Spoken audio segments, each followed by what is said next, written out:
Hi everybody, this is Kish again. It's been a while since my last video about Biden and Kamala administration and their domestic policies. So I wanted to update you again, and this time about the happenings in geopolitics. It's only been 2-3 months since Biden has taken over, but there is a lot that has transpired across the globe in various geopolitical situations have developed that kind of, you can say, I don't want to say it, but it's going to plan to the plan or to the ways that I have been talking about all along with all of you. So I wanted to update you on the developments of what is really happening here, and this video is going to be about these geopolitical developments and how they are taking shape, how the world is changing since Biden, and where all things are fitting in, or which direction stuff is looking like they are going. And so we'll go into the details of all that over in this video.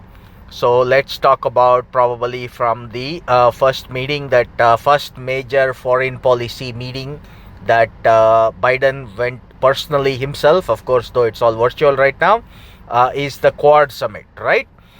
So since he has taken office, of course, he surely would have called other presidents and prime ministers across the globe, and maybe even made decisions on other things like maybe Afghanistan and stuff like that. But the real major political event that he unexpectedly joined in, right, which wasn't normally, I don't think in the past Quad summits have been attended by the President of America himself. Usually there might have been some representatives who might have gone in, but this time Biden personally himself went to the Quad summit. And Quad is kind of an idea that I guess has been around for a while, but it really was not totally solidified, and it kind of kept gaining momentum and then withering away a little bit and again gaining momentum. And even under Trump, I am sure there was talk of the Quad, but I don't know if there was any summit and if Trump ever attended any Quad summit, right? But Quad definitely was something that Trump was in favor of as well. So now with Biden personally himself joining the Quad summit, two things are very clear. One is he is continuing with the Trump policy of supporting a Quad or creating a Quad, and probably even taking it further, taking personal interest in ensuring that an alliance of this nature takes shape. And probably in the future you can see this develop as a bigger alliance, more like a NATO, or how they had NATO in Europe against Russia or Soviet Union. This Quad could be a big alliance with more countries joining against China, right? So right as of now, obviously the main members are really, the only member is India, though you have Japan and Australia, which are like minuscule small countries. I understand Japan is a large economy, but in terms of military, I don't think they are that big a country, especially someone against the size of China. So that's the first of all, off the bat, the challenge with the Quad, and no matter which countries try to join in, including Israel and all the Southeast Asian countries like Philippines, Vietnam, you name it, Indonesia, all are really small countries with really no strong military. So or even if the military is very strong, it's all very small in size. So the real player who can do some major heavy lifting in the Quad really is India, apart from, of course, the United States. Of course, the United States is kind of leader of this, right? And so Democrats are now taking personal interest and wanting to ensure that they create a force, an alliance against China in the form of Quad. I agree, you'll say, oh, they didn't talk about, isn't about anti-China, it's more about climate control, and it's more about vaccinating the people and whatnot. But that is all just a sideshow, or that is all just a pretense. Sure, they will work on all those things, not that they won't, but the real objective of the Quad, let's not kid about it, is to stand up to China, right? And as I have been predicting, or as I've been telling you, and again there was talk in the media that hey, all the people who are leading these countries, whether Australia, Japan, or especially India, that is Modi, are all hardliners. They are not liberal rulers like how Democrats and Biden are. So is Biden going to join with these people? Is he going to form any relationship? So you saw right off the bat, Biden is not just willing to encourage the Quad, he is personally getting involved and being interested and meeting with all these hardline conservative leaders from these countries, right? And going along with them to form this alliance. And many were surprised and they were like shocked even, probably you can say, that oh, how come, what is going on, this is not the what we expected from a Democrat typically. So folks who are saying this simply don't understand the history of Democrats, it appears. I don't know what has brainwashed them, whether it is CNN or some liberal utopian ideas. This is all Democrats have done throughout their 100-year history at least. Take from World War II. Stalin was an ally of the United States, of FDR in World War II. How many pictures have we seen with Stalin, Churchill and FDR all sitting together, and FDR in the middle with Stalin and Churchill on the other side? So Stalin who is a hardline, supposedly, if you believe Americans, right, are extreme left-wing, ruthless dictator. He was an ally of the United States. They got along very well in World War II. Then come a little bit further, let's look at Korean War.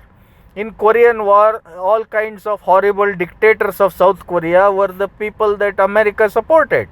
Same way in in Vietnam War. Again in America, when I say America, Democrats, Harry Truman. Come to Vietnam War, LBJ and John F. Kennedy. What are the kind of governments that they supported in South Vietnam? These were again horrible thug dictators. There was no democracy in South Vietnam. They supported the horrible thugs, right? And they propped them up to fight against the North Vietnamese. Move further a little bit more. Look at Afghanistan. Though initially Jimmy Carter was anti-Pakistan and anti-Zia-ul Haq, who had just taken over in a military coup and got the Prime Minister hanged as well of Pakistan, who was a democratically elected leader, hanged.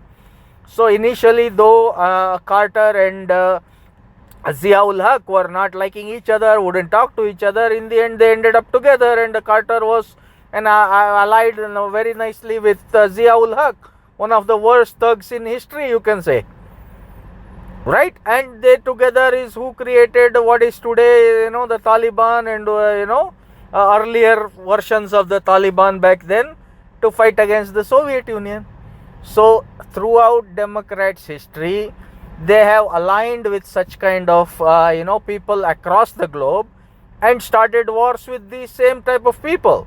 So why is anybody surprised that Biden got personally involved? He wants to form an alliance against China, and he is okay working with supposedly hardline, right-wing, non-liberal, conservative, politicians and people from these parties, like in India or Japan or Australia. That should come as no surprise. That is the modus operandi of every Democrat we have seen before, if not every, almost every. Right? So no surprise there. And again, the real person in the Quad who can do something for the United States against China, you can talk all day about Taiwan and Hong Kong and whoever else, Japan, Australia, everybody. But really the only person who can move any muscle and who has any clout to do something is only India. And same is the case in the Middle East, right? There might be Israel, which is a United States, great ally of United States, but Israel is like a tiny, minuscule, hardly size of an ant. And they are barely surviving, whatever few million Jews remaining on the planet. Right? I don't know, with no matter what their economy, their greatness, everything, I'm not taking away anything from them, but militarily there is not a lot that they can do in front of nearly 1 billion Muslim countries all around them, So again, the only person who has an ability or a clout to join along with the United States and do something in the Middle East, maybe not Middle East, but starting with Pakistan at least, is once again India. Because none, and we have been seeing, there have been even Trump tried, and Democrats have been trying since Obama, or even probably since Bill Clinton, to get these guys stand up, right? Like get some moderate liberal or more sane Muslim people, countries, and Muslim folks inhabiting places like Afghanistan or Iran or Iraq or something, to stand up and try to fight against the thugs, the extremists, the terrorists, and they've all been a miserable failure. And none of them have been able to stand up and fight anybody. And in spite, even countries like Saudi Arabia, UAE with ton of money, whatever, are really weak in terms of militarily or in terms of being able to fight any enemy that is killing their own people. Forget about atrocities or terrorist attacks against Europe or America or India or anywhere else. The most people who are suffering are Muslims locally in the Middle East. But despite that, none of these 50 odd, whatever, 100 Muslim countries cannot stand up and cannot take this challenge head on. They need the United States, they need everybody else, Europe, them to send troops and fight the thugs like ISIS. I don't know if there is any troop from Jordan. I don't know if there is any troop from UAE or Saudi Arabia fighting any ISIS people. Why do we need Westerners? So again, if Westerners can do the job, who else remains? So again, it is going to have to be India, and India may not sign up to do things in Syria or Afghanistan or anything outside like a UN force or something, but they can, United States or Democrats will be able to, or probably don't need even to convince India to start something against Pakistan. It is kind of automatically, organically can get started at any point's notice based on any events that might happen, whether another terrorism or stuff like that. So that is as far as the Quad is concerned. So we are headed in the direction of America trying to eventually fire its bullets from India's shoulder, right? And sure, all these small countries that I named already of Southeast Asia, who are all upset with China, and many a couple of maybe other countries like Israel and folks like that, and maybe even European countries like Britain, France, I don't know, not sure of Germany, probably Germany too, may join in the Quad. But really it is only United States and India that matter. Others are kind of, they're in the game, in for the count, but in the game but not in the count, kind of a deal, right? So kind of scenario is what is developing with the Quad. So we'll continue to see how this progresses. And there is talk of Cold War between United States and China, right? And again, so folks who have kind of not understood Democrats' history, or they're like, oh no, the Democrats may not start a Cold War, and this is not how they operate. They're not like Trump. Again, who are you kidding me? Have you lost your understanding of history? I'm not sure. The last few years of Republican wars like Iraq war and Afghanistan war probably seems to have screwed up everyone's mind, and all the brainwashing they get from liberal news channels is probably adding to it, because they seem to have lost track of history. Who started the Cold War against Soviet Union? Like we just discussed, Soviet Union was a close ally. Stalin was a close ally of FDR during World War II. In fact, it was without Stalin. Imagine American troops going to Berlin, starting from Normandy, all the way fighting, pillar to post, street by street, and entering Berlin. How long would that have taken? Would there any Jews be alive today if only America had to do it by themselves? Probably not. 1945, maybe even in 1950, the war may not have ended. Who knows? Of course, yeah, sure, you can say America would have nuked Germany as well by then. But by hoping or talking, keeping that aside, in case these people had to do it without Stalin, imagine the scenario and imagine the war that's going to be like. right? So Stalin helped them immensely, and of course Germany invading USSR, Soviet Union also helped America in getting Stalin to join with them. So, but the minute the World War II ended and Germany was lost and Japan as well was nuked, and then they surrendered as well. So what happened? Who started the Cold War between United States and Soviet Union, who were close allies just the day before? Again, another Democratic Vice President, Mr. Truman, Harry Truman, taking over from FDR when FDR passed away, was who started the Cold War against Soviet Union. And then within hardly a few years, like 2 or 3 years of Cold War starting, he had the first war within the Cold War, which is the Korean War in the year around 1950. And World War II ended in 45, probably Cold War started around 47, and by 50 we have a first war of Korea, in which in fact American troops fought the Chinese troops. Let's not forget. So America and China have fought before, and you can say Chinese want to claim that they won even. They beat the Americans because Americans could not make North Korea surrender, or North Korea was not defeated. It was just an armistice. They drew a parallel and they stopped fighting, but they say the war is not over even today. So Chinese were able to keep America at bay back then itself in Korea, when America was a superpower. So imagine today.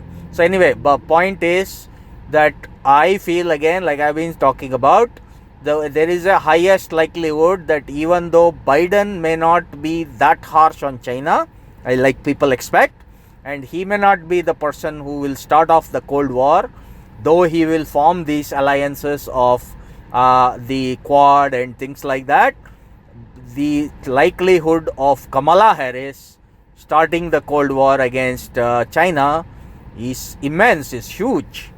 She could be the one who, whenever she takes over and for whatever circumstances from Biden, could be the person who really kicks off the Cold War, right? And then God forbid there is no major wars quickly under it, but likelihood of a very extra war starting very quickly in any scenario, in anywhere. It could be Taiwan, I don't know, against Japan, not really, it's hard to predict.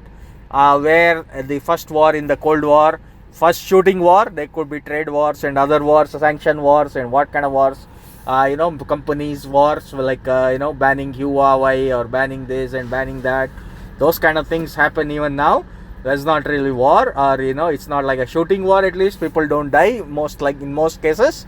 But that type of a war starting off very soon after, I think Kamala Harris, but whoever, a Democrat, would start off a Cold War with China is very, very imminent, almost, in my opinion, right? Imminent meaning not tomorrow, but in a few years time, is looking very likely. And I hope that, unlike my fears, the first war in the Cold War, it's in the new Cold War itself, doesn't turn out to become a world war and a nuclear world war in that, right? With India having to fight on all three sides, Pakistan, Iran and China, and all three being nuclear neighbors, right? Though, yes, that's another topic we'll discuss. So we're talking of Democrats trying to prevent Iran from getting nuclear weapons.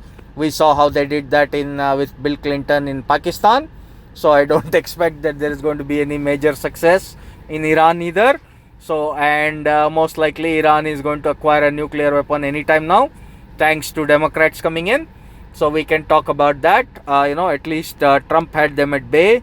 He had put sanctions and he had gotten really tough on Iran. And now all the toughness will be gone. They are going to get easy free hand in Iranians, and they may negotiate a deal and still get a nuke as well. That is my worst fear, and I hope it doesn't come through. But the likelihood of that again seems pretty high, and we'll talk about those geopolitical developments, Iran, Afghanistan, right? So there is a whole bunch to talk about more as well, so as we continue. So hi friends, again it's me back. So the first section of this video was recorded a few days ago, and believe me, so much has transpired in just like the last maybe a couple of weeks or so, so let's continue our conversation. So to on the geopolitical developments, and let's go to I think first thing we probably have to talk as a continuation of the past topic is Russia. Right, so Biden has barely been in for 3 months, and he's already started his old fight of the Democrats with Russia, which makes no sense. But they have some, grudge that they keeps coming up to the forefront over and over, and they keep making up stories about election meddling because they did investigation of Trump for 3 years and found nothing, but still they are accusing them of again election meddling in 2020, calling Putin a killer and whatnot.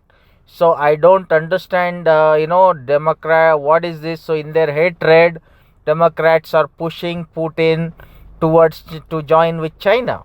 And if there is a World War III, and imagine Russia and China on one side with America on the other, and each one having like both sides having like 5,000 or whatever 2,000 nuclear bombs, what kind of a consequence, if such a war ever happens, is going to be like, right? And at least Trump had Putin being neutral, right? Though he may not have become a buddy with America, at least he was not pushed hard to join with China. So Democrats, in their hatred and I don't know, in their all these vicious emotions towards Russia, have lost their thought, don't understand the consequences, and they are doing everything in their power to push Russia to join with China and make an alliance with China, right? And then let's talk about where is India in this, right? And what is India looking at in a scenario of this nature, where Russia and China are allied together thanks to the Democrats. And not just that, Democrats are even picking fights with Saudi Arabia. Saudi Arabia has traditionally been a US ally and a loyal US, like a protectorate and, order taker of the United States in most cases. But today, Saudi Arabia is also being sanctioned, and Democrats again are pushing them to join with China, and they're doing trade, deals with China. So if Saudi, though yes, Iran is also on the Russia-China side, given the scenario, probably Muslims will all band together. That was Shia Sunni will not matter at that point. If Democrats continue to push this hard, and all the Muslims are going to probably become a bloc and go with China. So I'm not sure who is advising or what these people are thinking. The Democrats in power, but you shouldn't be surprised. This is what they've done always in the past, and they continue to do that, pushing all these people over to the China bloc, right? So now, given this, so imagine if, for argument's sake, if India also joins along with Russia and China and the Muslim bloc, right? Which is, again, we'll talk. There is less implication. That will mean the entire world against the West, or at least entire Asia against the West, right? So that will leave only, if you leave out Africa and South America, who really are not big players in the world stage in terms of these kind of geopolitics and wars.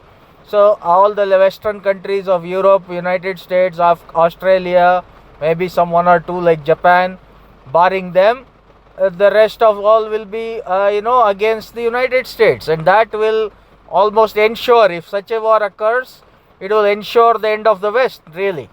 Even if it is doesn't end the entire world, with all kinds of nuclear weapons on all sides. So that is, and so I am sure Democrats are desperate to get India on their side. So that's another idea of them forming this alliance of democracies, right? And India, unfortunately, is falling for this. It is very, very sad state of affairs for me to look at this. They don't understand the history of Democrats and what all wars they have started in the past, for which I have made so many videos. And they are blindly getting into the alliance with America and wanting to fight China, Pakistan, Everybody on behalf of the US, or thinking that, hey, these are our enemies and enemy is my friend, which is not really the case, honestly. Right, so all Democrats are looking for from India is really because if there is a real fight, this kind of a world war with Muslims, China, various Muslim countries, and Russia on one side, then the only person whom America can count on to fight many of these, which is large in size and which can really do some serious damage, like how Soviet Union was in the World War II against Germany, who really paid the price, who really did the bigger sacrifice. They are looking at India in this new World War III as the the role that Soviet Union played in World War II to save the Westerners. Right, so really without Soviet Union getting involved, Britain would be in pulp. France was already occupied. Britain was almost about to collapse. Right, so that is the kind of scenario. Only Hitler now going over to Soviet Union saved that from happening. America alone fighting Germany would have taken probably years, like we already spoke about it. Right, so similar could be the scenario. America and all its European and whatever other small allies it has, Israel, Australia, Japan, trying to fight the whole of Asia, is going to be a uphill battle. So that's why they're almost desperate to get India on their side. And the new argument now, the last time it was communism versus capitalism. So the new one that they have come up with now is democracies versus dictatorship. Another one of these insane nonsense. And India, with its issues with Pakistan and China, though it has very old connections with Russia, which go back decades, even centuries, is abandoning that to an extent, not totally yet, and falling completely into the American lap without understanding the history of Democrats or what their real intentions are. See, if you really understand American history, only the UK, that is United Kingdom, and Israel are their real allies. Everybody else they make friends with only to use them for whatever purpose they want to achieve, and once that purpose is achieved, they abandon them or even turn against them. Take the case of Stalin, take the case of Saddam Hussein, take the case of Pakistan. Right, all were used when America needed them. Stalin was used against Germany in World War II. Saddam Hussein was used against Iran when they were fighting Iran-Iraq. Pakistan was used against the Soviet Union in Afghanistan when America needed them to fight the Soviets. Later on they were abandoned. So this is the history of United States and mainly Democrats. And India seems to be oblivious to this past and just looking at its immediate problems without too much foresight into the future or into the past, is blindly going into this alliance. Right? See, in my opinion, democracy in India itself is a brainwashing that the British left us with, because I don't think democracy is suitable for a nation country. In my opinion, I'm sharing it openly here, because there is not a single Asian country that has developed under democracy. Right? So you name any country in Asia, they have all only, whichever is developed, they have only developed under a dictatorship. Right? Of course, there have been millions of bad dictators all around the globe, but whenever there have been a few good dictators, they are the ones who have developed all the countries which are developed in Asia, whether it is Dubai, UAE, Singapore, South Korea, Japan, China. Look at it, even Qatar, anybody, Saudi Arabia, if you call them developed. Right? So all of them are under dictatorships. You can say Israel, but Israel is not really, in my opinion, an Asian country, right? Yeah, it is located in Asia, but most of the Jews came from Europe. So they are a special case scenario. So apart from that, there is none. And the idea, in my opinion, the reason why British left us to be a democracy is they were clear in their mind. This is their biggest brainwashing, which is, it is just to keep India backward. And India now, I hear Prime Minister Narendra Modi the other day talking that democracy is a invention of India, going back 1,000 years or so. So India has imbibed this British brainwashing so badly that they don't even realize how brainwashed they have been. And now Democrats are going to take advantage of this, get them into this Democrats alliance or democracy alliance, and then get them to start a war with their neighbors, which is what America is looking for from India. I don't know how dumb can somebody be and not see this. So, right? So I'm not saying that India should go join Russia, China, and start a war against America. No, that's not my intention. But you got to be smarter than just being so dumb and just so short-sighted and going into the lap of the United States without understanding Democrats' real intention. Right? So, and also there are so if the coronavirus is causing havoc in India like it did all around the world, and you think that's a big problem, India is unaware of the major problems heading its way, in the coming few years, just by looking at the policies that Democrats are doing. One is the treatment of Russia, right? Pushing them over to the Chinese camp. So let's talk about the other major one, which is Afghanistan, right? So Biden has come out and he has announced that he wants to pull out of Afghanistan by September 11th, which is the date of the attacks in the US. So that is 20 years 20 years to the date of the war, because it happened in 2001. So to 2021, September 11th is going to be exactly 20 years of American troops, I guess, in Afghanistan. Probably it didn't start on September 11th. The American troops entering Afghanistan maybe did a month later or so.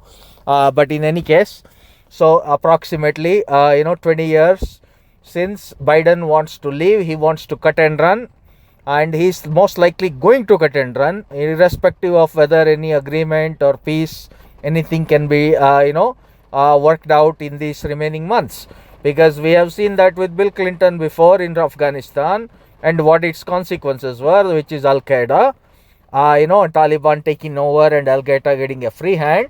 Same thing was repeated again by Obama. It was so obvious what the consequences could have been if he left, but he ignored everybody, and he went by his poll numbers and what is good for votes in the election, and pulled out of Afghanistan blindly. And what did we end up with? We ended up with ISIS. So what did ISIS do? No, they started in Iraq, but they went into Syria and they have occupied massive lands, and they were trying to topple the government in Syria. Right? Unlike Al-Qaeda, which did not want land, which were just a group who were just hiding in caves and doing their stuff, Iraq wanted to control, ISIS wanted to control territory. Right? They were not just looking to hide in cave. They want to own, rule, and establish a Islamic caliphate. So the difference is, when they went into Syria, Assad was there and he was trying to fight these guys. He was not like, okay, come on, please come, welcome. Right? But imagine the scenario that's going to take place in Pakistan or Afghanistan once Americans leave. In my opinion, again, it should be very obvious to most, but I don't understand why it is not. Not only is Afghanistan going to fall into the hands of terrorists and Taliban and their terrorists, that most people can see, but they don't see that not just Afghanistan, even Pakistan is going to fall into the hands of terrorists. Right? Because Pakistan is already an unstable state, with most majority of the people, or majority, at least the dominant majority, even if it is not majority, maybe minority, I don't know, are all supporters of this terrorism and all these radical Islam. You can see the protests going on in Pakistan right now on the streets. So unlike Syria, where Assad fought the ISIS guys, when the thugs from Afghanistan and wherever else all over the place are going to go into Afghanistan from everywhere in the world, when they come over to Pakistan, the army is likely to welcome them and join with the terrorists and topple the whatever government might be there at that time in Pakistan, because Imran Khan is already like a lame duck now. His days are numbered, clearly is very visible. right? And even the current army chief of Pakistan, I don't know, he's become a weakling. He's talking of making peace with India and whatnot, which I don't think the general population in Pakistan are going to be supportive of. Right, they may not be able to say much because their voice may not be heard at this time, but they're eventually going to get up and protest like they're doing now against this French ambassador and these cartoons of Muhammad in France and whatnot. So we are going to likely see a scenario where not only Afghanistan but Pakistan and its army and its nuclear weapons fall into the hands of the next terrorist group. And we may get what I don't know the name of the guy, but I'm making it up. It's al-Islamabadi. So we have had Al-Qaeda and then al-Baghdadi, consequence of Democrats' policies. Now we might be headed to a nuclear armed al-Islamabadi. And obviously it is there. Nobody needs to think that the next target post acquisition of these two areas is going to be trouble in Kashmir. And when such a scenario arises, is a Democrat going to re-enter Afghanistan and fight these thugs? Very unlikely. It most likely the first one who is going to be impacted. Yes, these people in Pakistan are mad at France right now. So yes, they may try to do something in France, but even before that, India is the next door neighbor. So India will be immediately impacted. And who knows, is it just going to have to be a small action like a airstrike that Modi did on a terrorist camp across the border, or is it going to be much bigger scale, a fuller scale type of war that may have to be done in order to at least secure the nuclear weapons and get it off the hands of these terrorists who will be ruling over in Pakistan, not just in Afghanistan, right? So we don't know the kind of scenarios and the kind of terrorism, a new wave of terrorism across the globe. And who knows, God forbid, if these guys succeed to, get some nuclear bomb or dirty bomb or something into America itself, what kind of a scenario could we be looking at? Will the next Republican president, just like Bush after 9/11, Trump after he came in after, Obama and all the atrocities that ISIS did in Europe, have to re-enter Afghanistan, Pakistan and set this place right? Just like they had to do in Afghanistan, just like they had to do, Trump had to do in Iraq and Syria in order to end ISIS. He had to go into Syria. He ended ISIS and only then returned.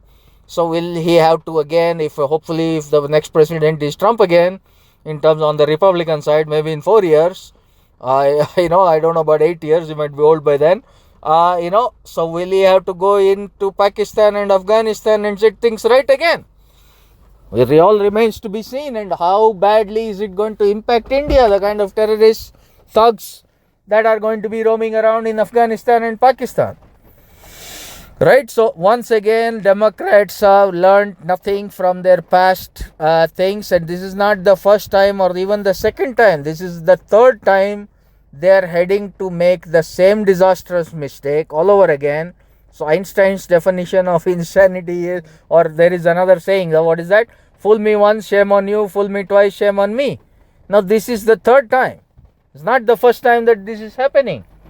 Still, most people around the globe have not realized or don't understand the seriousness of what is coming. They can see that Afghanistan could be a place of problem, but they don't see that this could very easily spill over and have more dangerous, disastrous consequences when it comes into Pakistan. Afghanistan is not the problem. It's a ruined state. Yes, there can be it could lead to some small terror issues. But Pakistan is the real problem. People don't seem to understand, or not other news channels anywhere that I see, other experts don't seem to be talking or don't realize this consequence, which to me stares like an elephant in the living room. I don't understand why nobody is able to see this. So I hope that such worse things that I see, which is a full-fledged nuclear war between India and Pakistan, even if it is not between India and China initially, that's a later topic, may ensue. Right? That could be the worst case. The best case scenario is some small terror attacks, and then people go in and set right Pakistan and Afghanistan. but something way worse could be a consequence as well. And even the latest report from the National Intelligence Council in the United States talks of all such kind of risk, because Modi now is very belligerent, and any terrorist attack, he is not even in many cases he may not even ascertain the truth, and he wants to strike back on Pakistan. So this type of a policy, yes, it is makes sense that you have to take action against terrorism, you cannot be quiet, but it has also the risks and the complications of escalating into a big, very major conflict. And what happens if China also joins on the side of Pakistan, right? That is the kind of a nightmare that and its consequences that could possibly occur is a huge huge thing that nobody even wants to think about, right? So that is as far as Afghanistan scenario is concerned. Hopefully better brains prevail, which I doubt is very unlikely among Democrats. They are going to do this policy, and all the world is going to have to watch the consequences, which I am very afraid is the kind of things that I am thinking about is what is likely to happen. Right, and then coming over to Iran, which is another neighbor of India, sort of, and which is also next to Pakistan, Afghanistan.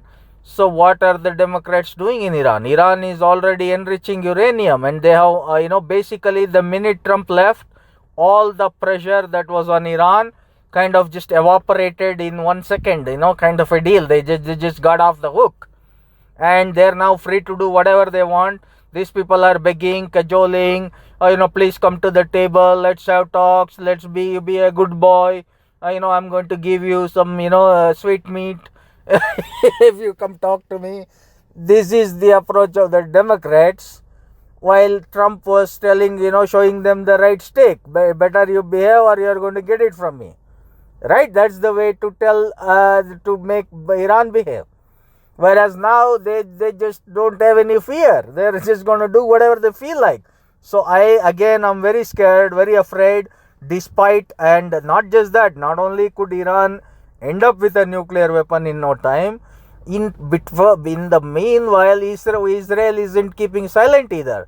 They want to try and do some, do some bombing or underhand Mossad activity, shut down power in some power, nuclear plant and nuclear facility and whatnot kind of stuff inside Iran, which I can understand. Obviously Israel is nervous that if Iran, already Pakistan has nuclear weapons, if Iran, which is an arch enemy of Israel, also ends up with nuclear weapons, that could mean disaster for Israel, right? Which is a small country of hardly a few million Jews which remain on the planet. A couple of nuclear bombs and Israel could be wiped out of the map. So I can see why they are nervous about it, but this kind of Israel provoking, doing these kind of nefarious activities in Iran is not the same as how they did it in Syria or Iraq. Those were defenseless people, Iraq and Syria. They could do nothing to Israel, even after they came and blew up their nuclear programs. But Iran is not going to be like that. This itself can result in a major conflict. Right, apart from anything else that we are talking about in terms of geopolitics. So containing Iran, I hope again, and we have seen past experience with Democrats. Pakistan got its nuclear weapons under Bill Clinton. Right, Bill Clinton, I agree that even the Republicans like Ronald Reagan and Bush Sr. were in favor, or at least turned a blind eye to Pakistan's nuclear weapons development, because they wanted Pakistan's help in Soviet Union, in Afghanistan against the Soviet Union. So they didn't do much to contain them. But Bill Clinton had 8 years in office, and he could not stop Pakistan from getting nuclear weapons. He even did not know when they finally did their nuclear test. America had no clue that this was going to happen, and they finally did it. So Pakistan, despite 8 years of Clinton in office, he was unable to stop Pakistan from getting nuclear weapons. So what do you think are the chances with Biden being able to stop Iraq?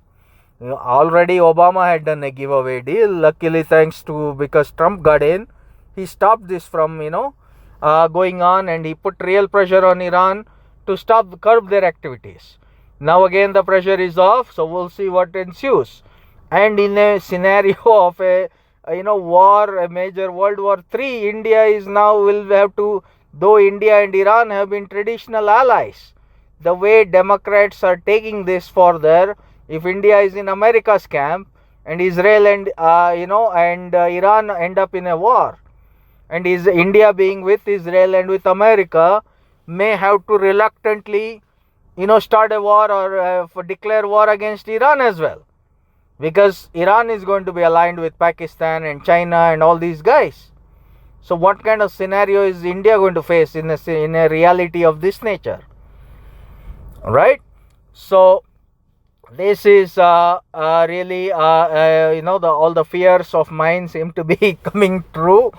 And in the coming years, it's going to be very scary in this world. If corona is not already scary enough, there are major shits coming down the pike that I can see, unfortunately.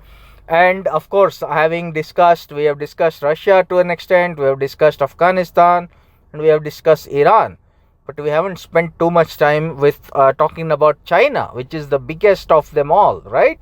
Of course, Russia is militarily very strong. They have a lot of nuclear weapons and stuff, but economically, and the biggest pain point that America faces today, their arch rival, if you want to call it, is China, not just Russia. So China scenario, they obviously, America, I don't know that they're going to go straight away by themselves into any sort of a war with China, though that's not impossible. If it is in Taiwan or Hong Kong or some place like that, something flares up, they would instead want to try to fire their bullets using India's shoulder, as we discussed. So they are going to more be like trying to egg India, to get India involved, and somehow, because India already has these issues and challenges with China on its border, and which has been ongoing for over a year now, though there seems to be a little bit of peace established around the time when Trump left. Right, he tried to make peace both with India, between India, China, and also with India, Pakistan. There is a ceasefire now on the India-Pakistan line of control, and there is talks and negotiations on the line of actual control with China, and troops are pulling back. So tensions are calm as of this time. But given that Democrats are in office and Trump is out, so we have no idea what scenarios can change. And China is already very wary that India is joining more and more, going into the American camp, because India went into the Quad Summit. India is making all kinds of overtures in being closer to the United States as opposed to Russia, though it still has relations with Russia. So the biggest nightmarish scenario anybody would want to avoid, or nobody would want to see on this planet, would be a major conflict between India and China. Right, and that is the two largest populations on the planet trying to fight with each other, and luckily, India, China have avoided such kind of any major war for 5,000 years in history, right? Though India, China have lived next to each other, have had all kinds of problems all throughout history, not really that so many problems, but of course there will always be issues, but they have never had a war of a serious, fresh, full type of a war with all forces. There was only one border skirmish that happened in 1962, an India-Chinese war. I have made other videos to talk about that. Once again, that happened under a Democrat president in America, who was JFK. So there are a lot of similarities between the things that went on from around 1959, when China took over Tibet, to eventually 1962-63, when the India-China border war took place under a Democrat in the United States. So there have been a lot of parallels to what happened then. That started under Trump, when India abolished Article 370 in the region of Kashmir. So again, hopefully my fears of a possible, very likely India-China major conflict along the border under Democrat presidency. Now that we have changed over to the Democrats, just like it happened from after 1959 in 1960, JFK came in. Similar kind of scenario now after 2019 in 2020-21 now Biden has come in.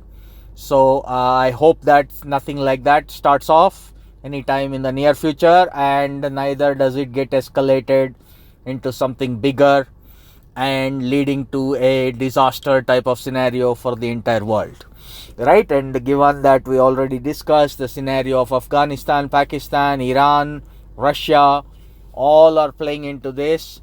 So very dark clouds are on India's horizon right now, especially the more and more they join with the United States, the things could get really ugly for them, especially if if Democrats are the ones in power in Washington, in the United States, given their past history, which I have made many videos about. So let's hope that the nightmare scenario of World War III, which is nuclear apocalyptic, with America, India, and many of these small countries on one side, versus China, bunch of the Muslim countries, majority of them, and hopefully not Russia on the other side. This type of a World War III, like we saw World War II before, does not happen, right? And again, if it does, and the way we are looking or way we are headed, it looks like we are heading in that direction, because America is not going to quietly give up its superpower status and say, okay, China, thank you, great, enjoy yourself, I pass the baton on to you. So they are going to do everything, especially Democrats, in their power. Even if America gets destroyed, that's fine, but I'm not going to let the other guy go ahead of me and become the number one, right? So they will want to do everything in their power, everything they can, in order to stop that from happening, and in order to at least delay it, even if they cannot stop it totally. So the consequences, and India is right in the middle of this scenario, this geopolitical dynamics that are playing out, with its own problems on Chinese border on one side and Pakistani border on the other side. So and already the Indian economy is in really terrible shape, given the lockdowns and everything that Corona has done to India. So hope not that on top of this there is a major war to be faced, as well as we all know. I just want to add this too. This is another thing that is happening for the third time. So we discussed two things already. One is Democrats pulling out of a conflict in the Middle East abruptly. The second one we discussed is the World War. We already seen 1, 2, and now we are heading probably likely to world number 3. Not just that, the third one that is again happening for the third time is the massive stock market bubble, which is now an everything everywhere bubble, right? It has gone to that proportion. So anywhere in the world, almost nearly any asset that you look at, except maybe things like gold, are all in a bubble, right? Whether it is real estate, whether it is stocks, bonds, Bitcoin, you name it, no matter which place in the world you're looking at, they are all in massive bubbles. And despite Corona and lockdowns and everything, most stock markets are at all-time highs. The money printing is complete insanity. Interest rates are zero, negative for years together to come. And the amount of spending, especially like in the United States, almost we have spent 2 trillion on the bailout, on the checks, stimulus checks, and now again 2 or 3 trillion on the infrastructure. So I don't know where is this ending at? Where is and the next crisis? Now you already spent 5 trillion in this. What are you going to spend in the next one? 10 trillion. So the insanity, I feel we are at a point where this bubble has gone on for as long as it can. There could be a major crash, even if not in the near future, but likely in the first term of Biden, leading to a major depression. Though we are already halfway there in terms of the economy, given the lockdowns, though the stock market may be up, Wall Street may be partying, but Main Street is suffering as it is. So when that stuff catches up with the Wall Street, and the stocks and bonds and all these also crash. Maybe for a time being, US dollar may go up because people will just rush into the dollars dumbly, though that's the dumbest thing you could do, and dollar and the bonds may actually go up for a while. But then the response to that is going to be again massive money printing across the globe, which may lead to an inflationary depression. Though initially it may be deflation to start with, that's not going to last for too long, because the Fed and all the central banks and the Democrats and liberals all over and others will join the party and print 10 times more or 5 times more than what they printed into since 2008 to prevent another such type of crisis. And what is that going to lead to?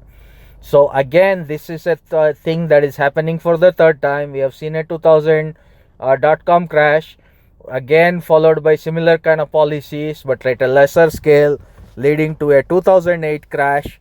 And now again we are headed, likely in my opinion, which again I hope I'm wrong, to the greatest depression in probably the history of mankind. Right? So that is where I see this bubble ending. So, and like between 1929 and 1945, I hope that the world is not going in this decade and coming for a decade after into a scenario like 1929 to 1945, where we started with the greatest depression under a Democrat, or actually it began under a Republican, but for the majority of it, Democrat FDR was in office, followed by the World War II. Right? So between 1939 to 1945. So I hope not that we are not entering a decade or a more than a decade of such kind of a scenario repeating once again, with the greatest depression followed by World War III, which is nuclear apocalyptic as well. Right? And how this war could end and what could happen, we can discuss that. I have thoughts on that as well, and what are the consequences to whom. So that is probably for material for another video. So let's hope none of my fears come true, and we have hope of peace, prosperity, progress, and everybody can get along with each other and live happily ever after. But unfortunately that is not what I see, and given Democrats past, it is unlikely that under Democrats we're going to see that kind of a future of a world that is peaceful in that form. So with that, I would like to conclude my video here. So until next time, please give me share if you like it, give me thumbs up, as well as write your comments, and feel free to share this widely and make it viral, please. Thank you very much. Bye now.